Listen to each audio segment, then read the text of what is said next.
देखिए हम यहाँ पे सॉल्ट हाइड्रोलाइसिस स्टार्ट करते हैं। सॉल्ट हाइड्रोलाइसिस, ठीक है। सॉल्ट क्या थे और सॉल्ट के टाइप्स क्या थे वो हम पढ़ चुके हैं रिसेंटली अभी, ठीक है। सॉल्ट हाइड्रोलाइसिस का मतलब है सॉल्ट को आप वाटर में डिज़ोल्व करिए और वाटर में डिज़ोल्व करने के बाद अगर वो वाटर से रिएक्शन करता है और रिएक्शन करने के बाद आपको प्रोडक्ट्स मिलते हैं तो उसका हाइड्रोलाइसिस माना जाएगा, ठीक है। तो यहाँ पे हम स्टार्ट करते हैं, देखिए चेक करते हैं किसका हाइड्रोलाइसिस होगा किसका नहीं होगा। तो सॉल्ट हाइड्रोलाइसिस टॉपिक है हमारा और इस टॉपिक में सबसे पहले लूँगा मैं स्ट्रॉन्ग एसिड स्ट्रॉन्ग बेस से बना सॉल्ट। एग्जाम्पल हम ले सकते हैं इसका कौन सा होगा, NaCl होगा, ठीक है। NaCl सॉल्ट, इसको वाटर में डिज़ोल्व किया मैंने, वाटर में डिज़ोल्व करोगे तो वाटर में डिज़ोल्व करने के बाद ये ब्रेक होगा Na प्लस और Cl माइनस में। Na प्लस वाटर के OH माइनस के साथ बनाएगा NaOH और Cl माइनस वाटर के H प्लस के साथ बनाएगा HCl।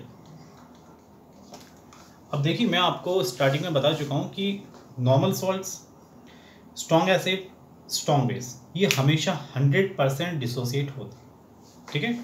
तो अगर मान लीजिए आपने NaCl 100% लिया होगा तो ये 100% डिसोसिएट हुआ होगा और आपका जो प्रोडक्ट बना होगा 100% बना होगा, ठीक है।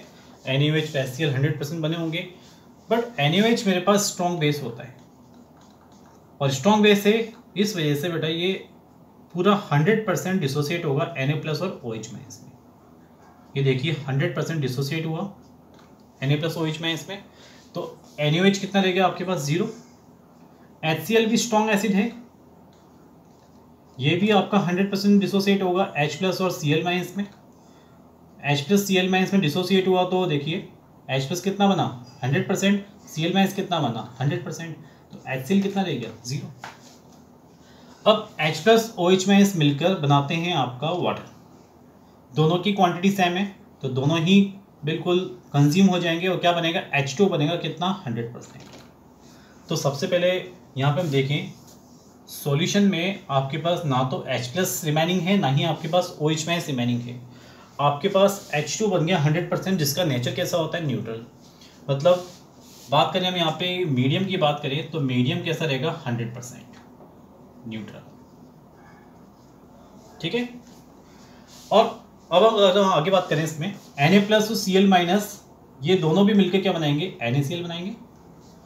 100% Na प्लस है और Cl माइनस कितना 100% है, दोनों ही सेम क्वांटिटी के हैं, दोनों ही कंज्यूम हो जाएंगे और क्या बन जाएगा NaCl। तो यहाँ से एक बात समझ में आ रही होगी आप लोगों को, जब आपने NaCl को वाटर में डाला तो वाटर में डालने के बाद NaOH HCl बने मेरे, लेकिन ये फिर वापस आयंस में ब्रेक हो गए, क्यों? क्योंकि स्ट्रॉन्ग बेस और स्ट्रॉन्ग एसिड थे, डिसोसिएट हुए 100% और ये आयंस वापस मिलके क्या बन गए H2 और ये मिलके क्या बन गए NaCl, ठीक है।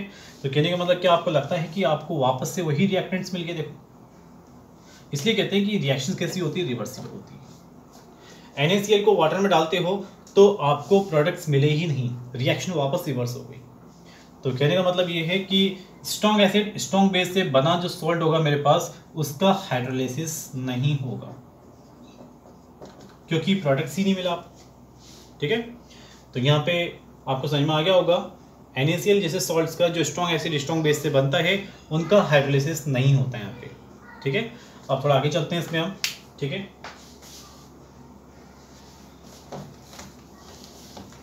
अब देखिए यहाँ पे सॉल्ट हाइड्रोलाइसिस में मैं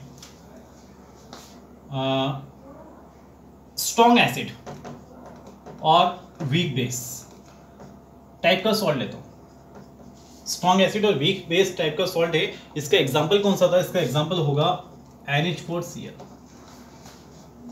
वीक बेस NH4OH रहा होगा, स्ट्रॉन्ग एसिड HCl रहा होगा, दोनों को मिलाया होगा तो क्या बनेगा NH4Cl बनेगा। NH4Cl को मैं वाटर में डिसॉल्व करता हूँ, वाटर में डिसॉल्व किया तो NH4 प्लस OH माइनस के साथ बनाएगा NH4OH और Cl माइनस H प्लस के साथ बनाएगा HCl, ठीक है। क्योंकि ये नॉर्मल सॉल्ट है 100% अगर आपने लिया होगा तो ये 100% कंज्यूम हो जाएगा और 100% NH4OH और 100% HCl बनेंगे, ठीक है। NH4OH वीक बेस है और वीक बेस होने की वजह से इसका डिसोसिएशन अगर होता है NH4 प्लस और OH माइनस में, ठीक है, कितना परसेंट डिसोसिएट होगा आप अपने हिसाब से बताइए, 2%, 3%, 4%, चलिए हम इसको 5% कह देते हैं। ये 5% डिसोसिएट हुआ। जब 5% डिसोसिएट हुआ तो NH4OH कितना बचा आपके पास, 95%, ठीक है। HCl आपका स्ट्रॉन्ग एसिड है, स्ट्रॉन्ग एसिड होने की वजह से एक कंप्लीट डिसोसिएट होगा H प्लस OH माइनस में, ये देख सॉरी H प्लस और Cl माइनस में 100% डिसोसिएट हुआ तो HCl आपके पास बचा 0, ठीक है। H प्लस OH माइनस मिलके बनाएंगे H2O, H plus OH minus मिलके बनाएंगे H2O, दोनों में लिमिटिंग रिएजेंट कौन सा है, OH माइनस, ठीक है। कहने का मतलब ये आपका खत्म हो जाएगा और H2O मैक्सिमम कितना बनेगा, 5%, H प्लस कितना रह जाएगा, 95%। तो यहाँ पे आपको मैं बता देता हूँ, इस तरह का सॉल्ट जब भी लोगे आप, स्ट्रॉन्ग एसिड और वीक बेस, ठीक है, याद रखिएगा, इस तरह का सॉल्ट जब भी देगा आपको, उसमें वो Kb का वैल्यू देगा। Kb के वैल्यू से आप आइडेंटिफाई कर पाओगे कि आपके पास बेस कैसा है, वीक है, ठीक है। और यहाँ पे मीडियम कैसा हो गया, मीडियम देखिए, मीडियम में आपके पास 95% H प्लस बचे हैं। इस वजह से सॉल्यूशन कैसा हो गया, एसिडिक हो गया। एसिडिक होने की वजह से जो pH आपका आएगा वो 7 से कम ही आएगा, ठीक है, क्योंकि यहाँ पे आपका NH4OH बचा है 95%, मतलब आपके पास प्रोडक्ट्स बना है, और जब प्रोडक्ट बना है तो हाइड्रोलिसिस इसका माना जाएगा कि हाँ NH4Cl टाइप के सॉल्ट्स का हाइड्रोलिसिस होता है, ठीक है। तो यहाँ से हम देख सकते हैं कि जो मैं दूसरा लेके आया टाइप का सॉल्ट कौन सा था, strong acid weak base NH4Cl, इसका हाइड्रोलिसिस होता है, ठीक है। और हाइड्रोलिसिस करने पर इसका जो मीडियम होता है वो एसिडिक हो जाता है। अब हाइड्रोलिसिस करने पर कैसे आगे इसका pH कैलकुलेट करेंगे और कैसे इसका डिसोसिएशन होगा वो हम आगे देखते हैं यहाँ पे, ठीक है।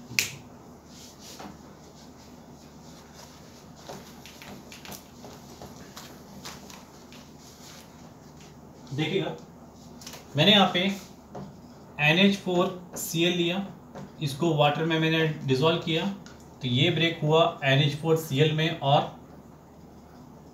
सॉरी NH4OH, ठीक है बेटा, प्लस HCl में, ठीक है। NH4Cl वाटर में डाला, NH4OH बना और HCl बना, ठीक है। क्योंकि ये नॉर्मल सॉल्ट है, ये डिसोसिएट हो गया था, इसलिए मैं डिसोसिएट करके लिख देता हूँ इसको NH4 प्लस और Cl माइनस में, और NH4OH वीक बेस था इसलिए इसका डिसोसिएशन कंप्लीट नहीं हो पाएगा, इसलिए मैंने इसको NH4OH लिखा। और ये वैसे भी देखा आप 95% बचा था, रिमेनिंग था, तो मैंने इसको अभी बिना डिसोसिएट करे ही लिख दिया है NH4OH। HCl स्ट्रॉन्ग एसिड था, ये कंप्लीट डिसोसिएट हुआ इसलिए H प्लस और Cl माइनस में ब्रेक हो गया, ठीक है। यहाँ से Cl माइनस से Cl माइनस गया, आपके पास ओवरऑल बचा NH4 plus plus H2O NH4OH plus H plus, ये देखिए, ठीक है। अब यहाँ पे हम देखते हैं कि t बराबर 0 पर इनिशियल टाइम पर, मान लीजिए मैंने इस आयंस का कंसंट्रेशन C लिया होगा, इस आयंस का हाइड्रोलिसिस हो रहा है, इसका कंसंट्रेशन C लिया होगा, वाटर एक्सेस में होता है, छोड़ दीजिए, ये मेरे पास प्रोडक्ट स्टार्टिंग में 0-0 रहे होंगे, लेकिन जैसे ही इक्विलिब्रियम टाइम आया होगा, मैं मान लेता हूँ ये कितना बन गया होगा आपके पास NH4OH C अल्फा। याद करो, केमिकल इक्विलिब्रियम में हम जब डिसोसिएशन करते हैं तो C अल्फा निकलता है, तो यहाँ पे C अल्फा निकलेगा। अल्फा क्या होता था, डिसोसिएशन। अब यहाँ बात करें तो यहाँ पे एक प्रोसेस हो रही है हाइड्रोलिसिस की, इसका हाइड्रोलिसिस होना, कितने डिग्री तक हाइड्रोलिसिस होगा, तो यहाँ पे आप अल्फा की जगह क्या एज्यूम करिए, H कीजिए, तो यहाँ बनेगा C अल्फा की जगह CH, मतलब H क्या है, डिग्री ऑफ हाइड्रोलिसिस, ठीक है। अल्फा क्या होता है, डिग्री ऑफ डिसोसिएशन, या CH है, ये भी कितना CH, तो ये कितना रिमेनिंग रहेगा C माइनस CH, ठीक है। इक्विलिब्रियम टाइम पर आपके पास एक कांस्टेंट आएगा, इक्विलिब्रियम टाइम पर आपके पास एक कांस्टेंट आएगा जिस कांस्टेंट का नाम आप बोलोगे KH होगा हाइड्रोलाइसिस कांस्टेंट, ठीक है। हाइड्रोलाइसिस कांस्टेंट का वैल्यू कैसे लिखेंगे हम यहाँ पे, प्रोडक्ट में मेरे पास ये रहा CH.CH अपॉन रिएक्टेंट में कौन सा है, C माइनस CH।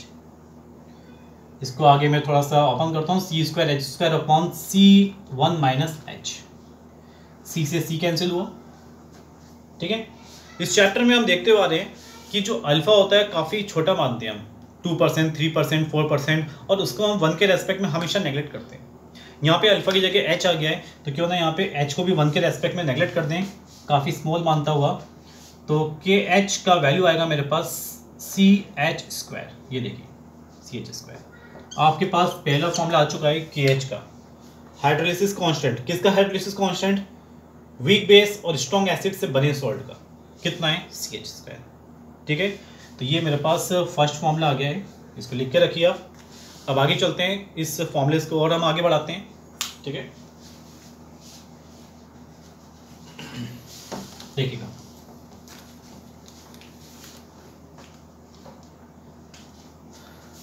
के H is equal to C H square था, तो एच का वैल्यू कितना रहेगा आपके पास? के एच अपॉन सी। के एच इज इक्वल टू था सी एच स्क्वायर, तो एच का वैल्यू होगा under root K H by सी। और यहाँ से आप देख सकते हो कंसंट्रेशन जितनी कम करते जाओगे इस तरह के सॉल्ट का हाइड्रोलिसिस बढ़ता जाएगा। दिख रहा होगा इनवर्स रिलेशन यहाँ से। तो ये मेरे पास सेकंड नंबर का फॉर्मूला। ठीक, कोई प्रॉब्लम इसमें? अब देखिए यहाँ पे आपने जो के एच का वैल्यू लिखा था, प्रोडक्ट में कौन था आपके पास? NH4OH, और कौन था? H प्लस था। अपॉन रिएक्टेंट में कौन था? रिएक्टेंट में था NH4 प्लस। वाटर का एक्टिव मास 1 मानते हैं, इसलिए वाटर को मैंने यहाँ पे नहीं लिया है। तो NH4OH into H plus upon NH4 plus. ऊपर नीचे अगर मैं OH माइनस का मल्टीप्लाई कर दूं, तो ये देखिए H plus into OH minus, ये बन जाता है KW। जानते होंगे आप लोग, इनिशियल पढ़ा था हमने स्टार्टिंग में, H plus into OH minus KW होता है। क्या आपको लगता है ये NH4 plus OH minus upon NH4OH ये K भी रहा होगा? ठीक है, देखो अगर नहीं समझ में आता तो मैं बताया तो आप लोगों को, कोई भी वीक बेस जो होता था जैसे NH4OH डिसोसिएट होता था NH4 प्लस और OH माइनस में, तो उसका Kb का वैल्यू कैसे निकालते थे? NH4 प्लस OH माइनस हो गए products upon NH4OH, product upon reactant करते थे। तो यहाँ पे वही चीज़ तो है, NH4 plus OH minus upon NH4OH। तो ये वैल्यू क्या बन जाएगी आपके पास? Kb बन जाएगा। तो KH का वैल्यू आ गया आपके पास में क्या? KW अपॉन नीचे क्या आएगा? Kb। यह आपके पास तीसरा फॉर्मूला। ठीक है, क्वेश्चंस में जब भी आपको Kb का वैल्यू देके रखे हो, KH का वैल्यू पूछिए तो निकाल सकते हो। और KW का वैल्यू 25 डिग्री सेल्सियस पे बताया था मैंने कितना होता है? 10 की पावर -14। हाँ, अगर वो टेम्परेचर 90 डिग्री सेल्सियस दे तो KW का वैल्यू कितना था? 10 की पावर -12 था। ठीक है, अब यहाँ पे मेरे पास तीसरा फॉर्मूला आ चुका है। क्यों ना एक काम करें, H का फॉर्मूला भी हम थोड़ा मॉडिफाइड कर दें, इसमें KH का वैल्यू हम पुट कर दें तो कितना हो जाएगा? KW upon KB dot C. ये देखिए मेरे पास fourth formula. Degree of hydrolysis का निकालने का फॉर्मूला है under root KW upon KB dot C. ठीक है, ये जब अप्लाई करना है जब आपको KB का वैल्यू दे रखा हो, ठीक है, और कंसंट्रेशन गिवन कर रखी। ठीक है, थोड़ा आगे चलते हैं, इसमें इसको रफ करते हैं हम।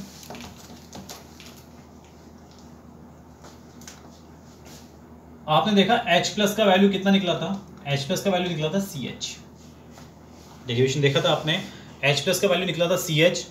तो यहाँ पे H plus equal to C, H का वैल्यू अभी देखा आप लोगों ने KW upon KB dot C.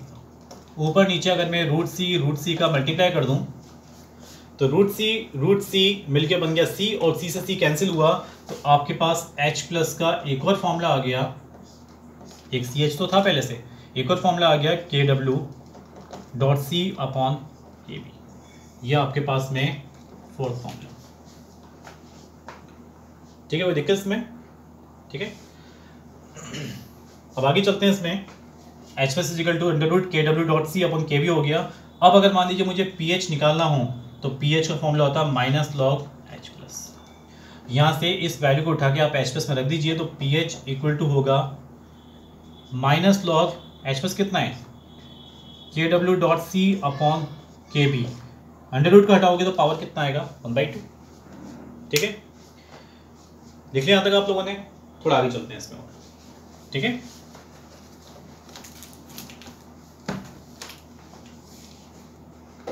ये देखिए pH equal to minus log H plus का वैल्यू रखा था मैंने KW.C अपॉन KB की पावर कितना था, 1/2 था। ठीक है, कोई प्रॉब्लम इसमें नहीं है। इक्वल टू 1/2 को मैं आगे ले लेता हूँ तो -1/2 हो गया, और लॉग की प्रॉपर्टी से इसको ओपन करता हूँ। लॉग की प्रॉपर्टीज आपको आनी चाहिए, log KW plus log C minus log KB। Minus का अगर अंदर मल्टीप्लाई करिए आप तो 1/2 minus log KW plus log KB और माइनस log C। ठीक है, आप जानते होंगे माइनस log KW क्या बोलेंगे इसको हम, PKW। जैसे माइनस log H प्लस को आप PH कहते हो, वैसे माइनस log KW क्या बोलोगे आप, PKW, और ये हो जाएगा माइनस PKB। तो आपके पास में pH निकालने का एक फॉर्मूला आ गया, pH equal to 1/2 PKW minus PKB minus log C। ठीक है, मेरे पास एक ये फॉर्मूला आ गया है, और ये मेरे पास में 5th नंबर का या 6th नंबर का फॉर्मूला है, मैं थोड़ा काउंटिंग भूल गया हूँ। ठीक है, तो आपने यहाँ पे सारे फॉर्मूले देख लिए। वीक बेस स्ट्रॉन्ग एसिड से बने सॉल्ट का हाइड्रोलिसिस करने पर उसका डिग्री ऑफ हाइड्रोलिसिस कितना होता है, इक्विलिब्रियम पे उसका हाइड्रोलिसिस कांस्टेंट कितना आता है, और उसका पीएच कैसे कैलकुलेट करते हैं। ठीक है, तो यहाँ पे हम वीक बेस स्ट्रॉन्ग एसिड से बने सॉल्ट का हाइड्रोलिसिस सीख चुके हैं।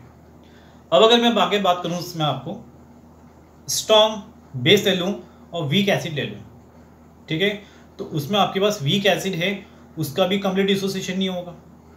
ठीक है, तो उसका भी हाइड्रोलिसिस होगा, और हाइड्रोलिसिस होगा तो उसके फॉर्मुलेस भी निकलेंगे। ठीक है ना, तो उसका वापस से डेरिवेशन मैं नहीं करना चाहता, मैं आपको सीधे फॉर्मुले दिखा दूंगा उसके। ठीक है, तो एक काम करते हैं यहाँ पे हम, ये देखिए, अभी आप लोगों ने देखा स्ट्रॉन्ग एसिड लिया मैंने और वीक बेस लिया था। ठीक है, ये किस टाइप का सॉल्ट रहा था मेरे पास, NH4Cl टाइप का सॉल्ट था। इसके लिए फॉर्मूला हमने देखिए, पहला फॉर्मूला आया था KH = CH²। ठीक है, दूसरा फॉर्मूला आपने देखा H = √KH/C। देखा, तीसरा फॉर्मूला मेरे पास निकला था इसमें KH = KW/KB। ठीक है, नेक्स्ट फॉर्मूला आपने देखा इसमें H का मॉडिफाइड फॉर्मूला था। H का मॉडिफाइड फॉर्मूला क्या था इसमें, KW/KB.C।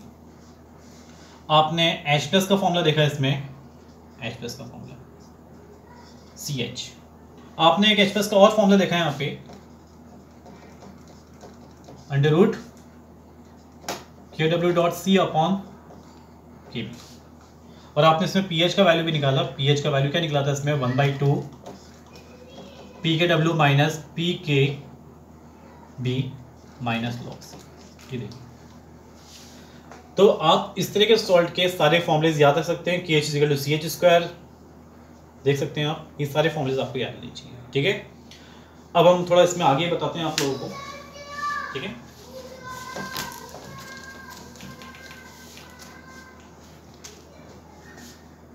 स्ट्रॉन्ग बेस और वीक एसिड से बना जो सॉल्ट होगा उसका एग्जांपल लेता हूं मैं, CH3COONA। ठीक है, इसका भी हाइड्रोलिसिस होगा। क्यों होगा हाइड्रोलिसिस इसका, क्योंकि यहाँ पे एसिड वीक है मेरे पास, तो इसका डिसोसिएशन कम होगा। डिसोसिएशन कम होगा तो आपके पास प्रोडक्ट्स बचेगा। प्रोडक्ट्स कौन सा बचेगा, CH3COH बच जाएगा आपके पास में। तो आप बोलोगे इसका हाइड्रोलिसिस होता है। हाँ, इसमें मीडियम का नेचर कैसा होगा, इसका मीडियम का नेचर होगा बेसिक, क्योंकि यहाँ स्ट्रॉन्ग बेस है। ठीक है, इसके फॉर्मुलेज में सीधे लिख देता हूँ, जैसे मैंने आपको इससे पहले जो सॉल्ट पढ़ाया उसके फॉर्मुले लिखे, वैसे इसके फॉर्मुले देखिए। पहला फॉर्मूला KH = CH²। दूसरा फॉर्मूला होगा इसका H = √KH/C। तीसरा फॉर्मूला होगा इसका KH = KW/, अब यहाँ पे Ka आ जाएगा। क्यों, क्योंकि यहाँ पे एसिड कैसा वीक है, इसलिए मैंने यहाँ पे क्या लिखा, Ka आ गया। इस टाइप के सॉल्ट को कब पहचानोगे आप, जब किसी एसिड के लिए Ka का वैल्यू देगा, सॉल्ट गिवन करेगा और उसमें Ka का वैल्यू देगा, तो समझ जाना उसमें एसिड कैसा है, वीक है आपके पास। तो KH = KW/Ka हो गया। H का मॉडिफाइड फॉर्मूला क्या हो जाएगा आपके पास में, KW/Ka.C। ठीक है, आप इसमें H+ नहीं निकाल पाएंगे, इसमें आप OH- निकालेंगे। क्यों, क्योंकि यहाँ पे स्ट्रॉन्ग बेस है, इसका कंप्लीट डिसोसिएशन होगा तो ये क्या निकालेगा, OH-। इससे पहले वाले में क्या निकला था H+, इसमें क्या निकलेगा OH-, तो OH- का वैल्यू कितना रहेगा आपका CH। ठीक है, OH- का कंसंट्रेशन का एक और फॉर्मूला, थोड़ा मॉडिफिकेशन करते हैं इसमें। ठीक है, H का वैल्यू सब्स्टिट्यूट कर देता हूं तो क्या बन जाएगा KW.C/K। ठीक है, आप बोलोगे सर आपने जिस तरह पहले के जो फॉर्मुलेस दिखाए बिल्कुल वही पैटर्न तो है। हाँ बिल्कुल वही पैटर्न है बिल्कुल। ठीक है ना, और यहाँ पे आप PH नहीं निकाल पाओगे, आप यहाँ POH निकाल पाओगे। क्यों? क्योंकि आपके पास OH में ऐसा कंसंट्रेशन है, और POH का फॉर्मूला होगा आपके पास में 1/2 pKw minus pKa minus log C। ये देखिए, ठीक है, मैंने पहले भी कहा था आपको ये सॉल्ट जो हाइड्रोलिसिस में फॉर्मुलेस बड़े इंपॉर्टेंट रहेंगे। पहली बात तो आपको आइडेंटिफाई करना आना चाहिए, सॉल्ट को कैसे आइडेंटिफाई करोगे आप, और सॉल्ट को आइडेंटिफाई कर लिया तो उसके बारे में जो भी पूछे degree of hydrolysis, hydrolysis constant, या पीएच या पीओएच या OH- या H+, आप यहाँ से वैल्यूज रख के निकाल सकते हो इन फॉर्मुले से।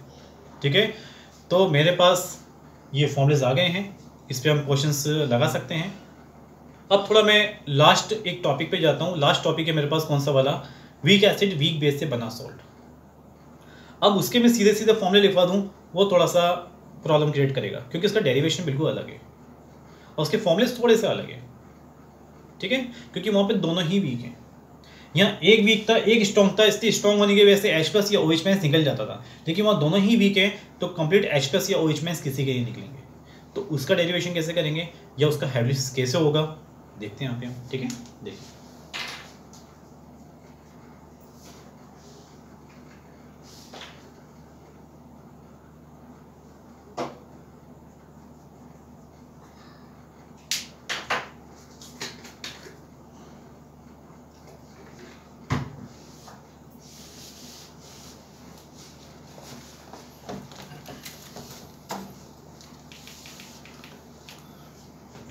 ये देखिए, मान लीजिए मैंने वीक एसिड लिया और वीक बेस से बना सॉल्ट लिया। 4 टाइप है मेरे पास, इसका एग्जांपल होगा CH3COONH4।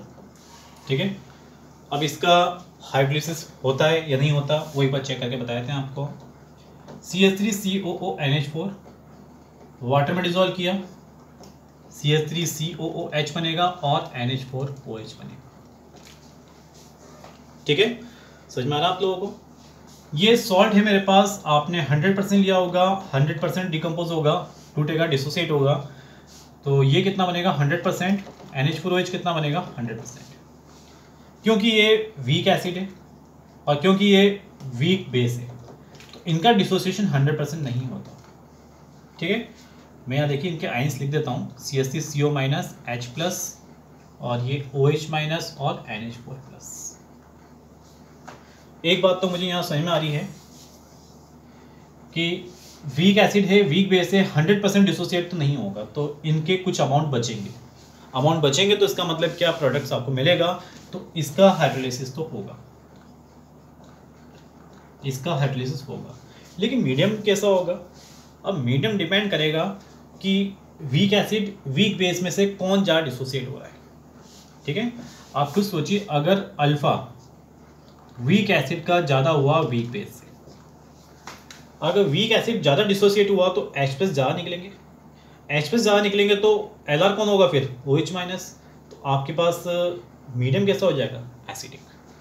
तो जब वीक एसिड का अल्फा ज़्यादा हो तो मीडियम कैसा होगा, एसिडिक।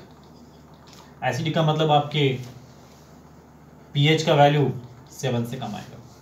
ठीक है, अल्फा अगर आपके वीक एसिड से ज़्यादा किसका हुआ, वीक बेस का हुआ। अगर वीक बेस का अल्फा ज़्यादा हुआ तो ये डिसोसिएट ज़्यादा होगा, OH- ज़्यादा निकलेगा, H+ कम क्वांटिटी में, तो ये मेरा Lr हो गया। आपके पास बचा क्या, OH-। सॉल्यूशन कैसा हो गया, बेसिक, और pH का वैल्यू कितना आएगा, 7 से आता। और फिर आगे देखिए, अगर अल्फा दोनों का ही इक्वल हुआ, वीक एसिड वीक बेस का, तो H+ OH- दोनों सेम क्वांटिटी में निकलेंगे। सेम क्वांटिटी में निकलेंगे तो दोनों मिलके H2 बनाएंगे और दोनों ही बिल्कुल कंज्यूम हो जाएंगे। तो कहने का मतलब नेचर कैसा हो जाएगा, न्यूट्रल।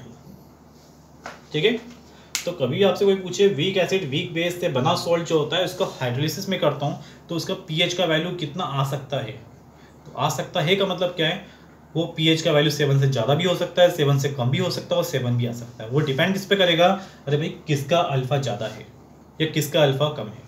ठीक है, जब इसका हाइड्रोलिसिस हुआ, मीडियम तो हमने बता दिया, मीडियम किस पे डिपेंड करेगा आप। ठीक है, इसका हाइड्रोलिसिस हो रहा है तो इसके फॉर्मुलेस देखते हैं हम यहाँ पे। देखिए इसके फॉर्मुलेस,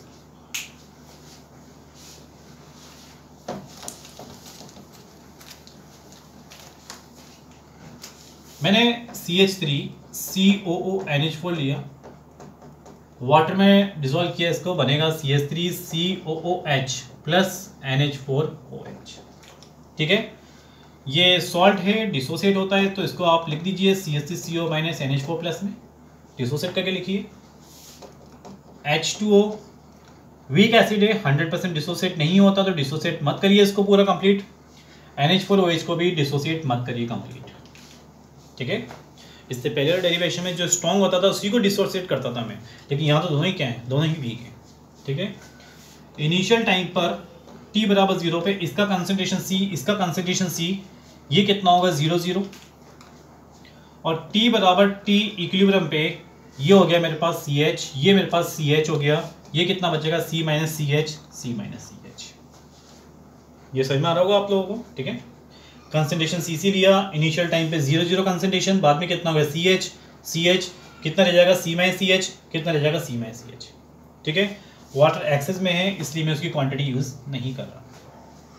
ठीक है, अब यहाँ ध्यान से देखिए, यहाँ पे मैं इक्विलिब्रियम टाइम पर एक कांस्टेंट निकालता हूँ KH, मतलब हाइड्रोलाइसिस कांस्टेंट। कैसे निकालेंगे, products CH dot CH, C minus CH का होल स्क्वायर, ये प्रोडक्ट्स अपॉन रिएक्टेंट्स। ठीक है, कितना वैल्यू होगा C square H square upon C minus CH का whole square, C square H square upon C square 1 minus H का whole square. ठीक है, C स्क्वायर से C स्क्वायर कट गया, ये देख KH का वैल्यू कितना आ गया मेरे पास, H square upon 1 minus H का होल स्क्वायर। ठीक है, अभी इस वैल्यू को देख लीजिए ध्यान से, KH का वैल्यू आया मेरे पास H square upon 1 minus H का होल स्क्वायर। ठीक है, आप बोलोगे सर क्या है, मेरे पास फॉर्मूला है, बिल्कुल फॉर्मूला है। H को नेगलेक्ट करने पे क्या होगा, नहीं करने पे क्या होगा, मैं बताता हूँ आपको, एक मिनट रुकिए ना।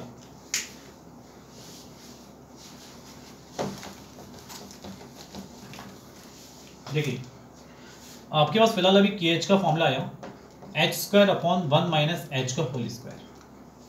ठीक है, अब देखिए वीक एसिड वीक बेस से बने सॉल्ट में कई बार वो क्वेश्चन राइज करता है कि अगर मैं H को नेगलेक्ट नहीं करूं, अगर मैं H को नेगलेक्ट नहीं करूं, मतलब H को मैं स्मॉल नहीं मानूं, ठीक है, तो KH और H के बीच में रिलेशंस क्या होगा। ये देखिए H नॉट नेगलेक्ट, तो देखिए बेटा इसका स्क्वायर है, H उसका स्क्वायर है, 1 माइनस H का होल स्क्वायर है, स्क्वायर को उधर भेज दीजिए तो क्या बन जाएगा, root KH equal to H upon 1 minus H। ठीक है, क्रॉस मल्टीपल करिए, बन जाएगा KH minus H root KH equal to H। ठीक है, इसको उधर भेज दीजिए आप तो root KH equal to H 1 plus root KH, तो यहाँ से H इक्वल टू आ गया आपके पास root KH upon 1 plus root KH। आप बोलोगे इससे पहले सर, इससे पहले जो आपने सॉल्ट्स पढ़ाए उसमें आपने नेगलेक्ट किया सब में, इसमें नेगलेक्ट क्यों नहीं कर रहे आप। देखिए यहाँ आपसे कई बार वो फॉर्मूलास पूछ लेता है कि H नेगलेक्ट नहीं हो तो फॉर्मूला क्या बनेगा, दोनों के बीच में रिलेशन कौन सा सही होगा, ऑप्शन आ सकते हैं, तो इसको याद रखिए H is equal to root KH upon 1 plus root KH। ठीक है, और अगर मैं H को नेगलेक्ट करता हूँ, H को मैं नेगलेक्ट करता हूँ मतलब काफ़ी छोटा मानता हूँ, तो H नेगलेक्ट हुआ तो क्या बचेगा आपके पास, KH equal to H square, मतलब H इज इक्वल टू क्या आएगा, रूट KH। ये देखिए, तो आपके पास में दो फॉर्मूलेस हैं डिग्री ऑफ हाइड्रोलिसिस के, हाइड्रोलिसिस कांस्टेंट के टर्म्स में। एक फॉर्मूला है जब H को नेगलेक्ट नहीं करते और एक फॉर्मूला है जब H को नेगलेक्ट करते हैं। लेकिन हमें जो क्वेश्चंस करने हैं मॉड्यूल्स वगैरह में या जो हमारे जो भी एग्जाम में जो क्वेश्चंस आएंगे उसमें जनरली H को नेगलेक्ट ही माना जाएगा, जो आगे के फॉर्मूलेस बनेंगे उसमें भी H को नेगलेक्ट ही माना गया है, इसलिए हम कौन से फॉर्मूले को प्रेफर कर रहे हैं अभी फिलहाल, इसको। ये फॉर्मूला आप याद रखिएगा, ये सीधे सीधे एग्जाम में आ सकता है, पूछा जा सकता है, लेकिन आगे डेरिवेशन के लिए फॉर्मूला ये इंपॉर्टेंट है। तो h equal to root K H मेरे पास पहला फॉर्मूला। ये समझ में आ गया आप लोगों को? इस फॉर्मूले को आप याद रखिए बस केवल, ठीक है ना। लेकिन आगे फॉर्मूलेस बनाने के लिए आपको h को नेगलेक्ट करना पड़ेगा, तो ये मेरे पास पहला फॉर्मूला, ठीक है। K H is equal to H square भी फॉर्मूला है मेरे पास, h is equal to root K H भी फॉर्मूला है मेरे पास। एक खास बात निकल के आ रही है इसमें सामने, डिग्री ऑफ हाइड्रोलिसिस कांस्टेंट है। कांस्टेंट है मतलब के एच क्या होता है? कांस्टेंट होता है, हाइड्रोलिसिस कांस्टेंट, ठीक है ना। डिग्री ऑफ हाइड्रोलिसिस किसी कंसेंट्रेशन पर डिपेंड नहीं कर रही। इससे पहले आपने जो 3 तरह के सॉल्ट्स पढ़े, पहले सॉल्ट का तो हाइड्रोलिसिस हुआ नहीं, उसके बाद के जो 2 सॉल्ट के आपने फॉर्मुलेस देखे होंगे उसमें कंसेंट्रेशन था, उसमें डिग्री ऑफ हाइड्रोलिसिस बढ़ती थी जब कंसेंट्रेशन कम करते थे। लेकिन यहाँ पे डिग्री ऑफ हाइड्रोलिसिस पे कंसेंट्रेशन का कोई इफेक्ट नहीं हो रहा है, मतलब ये इंडिपेंडेंट है, इंडिपेंडेंट ऑफ कंसेंट्रेशन। ये कंसेंट्रेशन के क्या है? इंडिपेंडेंट है बिल्कुल, ठीक है। तो चलिए आगे हम इसमें फॉर्मुलेस और ड्राइव करते हैं, इसमें देखते हैं।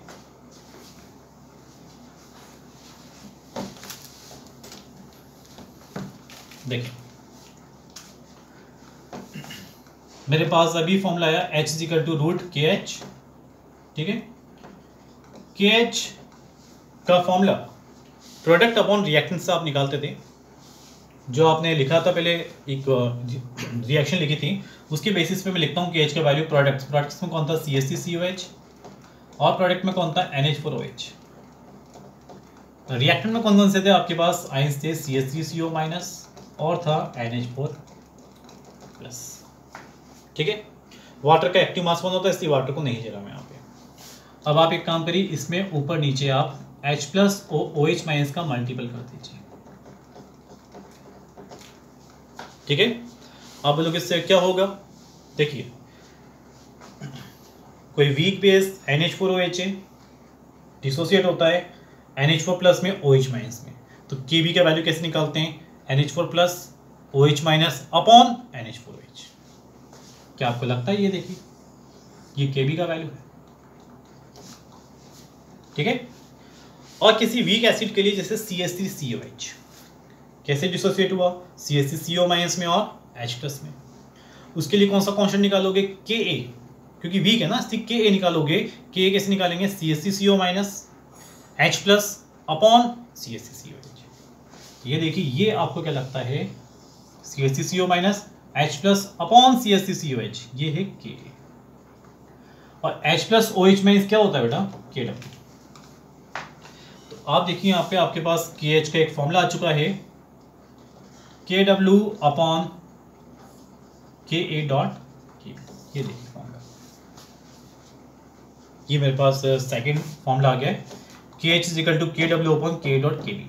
कभी भी आपसे हाइड्रोलिसिस कांस्टेंट पूछे, ठीक है, सॉल्ट गिवन करेगा और सॉल्ट में अगर दोनों के लिए Ka और Kb दे रखे हैं, एसिड बेस के लिए समझ जाओ दोनों ही वीक हैं एसिड बेस, तो उसके लिए KH का फॉर्मूला इस तरह निकालिएगा। Kb का वैल्यू नीचे रखिए, Kw का वैल्यू ऊपर रखिए। कितना होता है Kw का वैल्यू?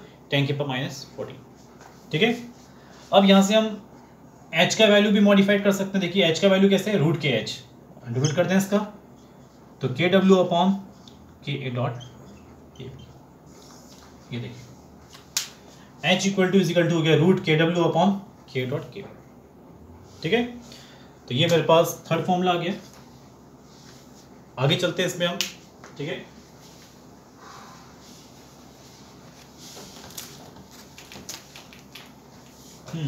देखिए अब मुझे इसमें pH निकालना है। pH निकालना है, pH निकालने का फॉर्मूला होता है माइनस लॉग H प्लस, या pOH भी निकालना हो तो फॉर्मूला होता है माइनस लॉग OH माइनस, ठीक है। अब मेरे पास यहाँ तो H प्लस और OH माइनस डिसोसिएट ही नहीं हो रहा था पूरा कंप्लीट, ठीक है। तो मैं यहाँ से कैसे निकालूँ pH? तो यहाँ पे देखिएगा CH3COH मैंने लिया, ये वीक एसिड है, जब डिसोसिएट होता है तो CH3CO माइनस में होता है और H प्लस में होता है। इसके लिए आप dissociation constant for acid Ka का वैल्यू कैसे निकालते हैं? CH3CO माइनस और H प्लस अपॉन नीचे कितना आता है? CH3COH।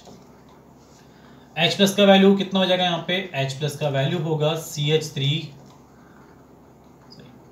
के ए dot CH3COH upon CH3COO negative. देखिए मैंने क्या करा, H+ का वैल्यू निकाला, इसको ऊपर मल्टीप्लाई कर दिया, ये नीचे आ गया।